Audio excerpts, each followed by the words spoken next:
So this week's feature post on EmergingEdTech.com was a guest post by Angelita Williams in which she discussed 5 easy steps for students to establish their personal brand using social networking. And there's some great tips in here for students to think about once they're in high school or college, anywhere along the line, as they start to think a little bit about their careers and where they're going and how they want to appear out there on the internet and look as a professional. But these tips are also very much applicable and useful and informative to professionals of all ages. I'm going to go ahead and jump right down to where the tips are and discuss those, because that's the the meat of the matter, as it were. So number one, identify specific goals. It's important that you think about how do you want to appear as a professional? What are the skills that you want to make people aware of? Who do you want to network with? All those kinds of things that help you shape how you want to appear is something you want to think about first before you venture down this path. The next tip is about separating your friends from your branding, and there's a couple of ways to tackle this sort of thing. One easy way is that you only use something like LinkedIn for professional networking, and you only use Facebook for your personal kind of social networking. I have known people, though, to use a popular tool like Facebook to create 2 accounts, one for professional purposes and one for personal purposes. But it's very important that you maintain that separation and put some thought into it ahead of time.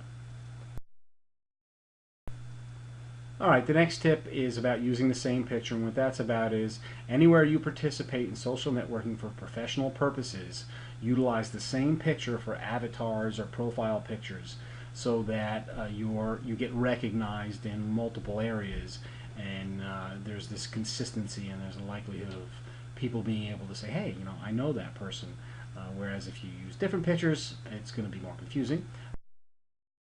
The next piece is about including a link to your resume. Obviously, certainly a good idea having some kind of really nicely formatted online resume. Of course, we could get into a whole separate blog post about that, but making it available to people wherever you can. It's a great opportunity to show your accomplishments.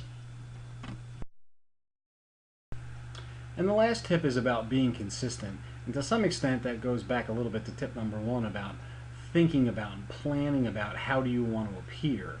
You want to appear with similar interests, passions, skills, and so on different areas where you might display your professionalism on social networking tools. So communicate with the same tone, try and be somewhat consistent with frequency, keep up with your contacts is another important thing. Consistency goes to the idea of being out there using these tools consistently.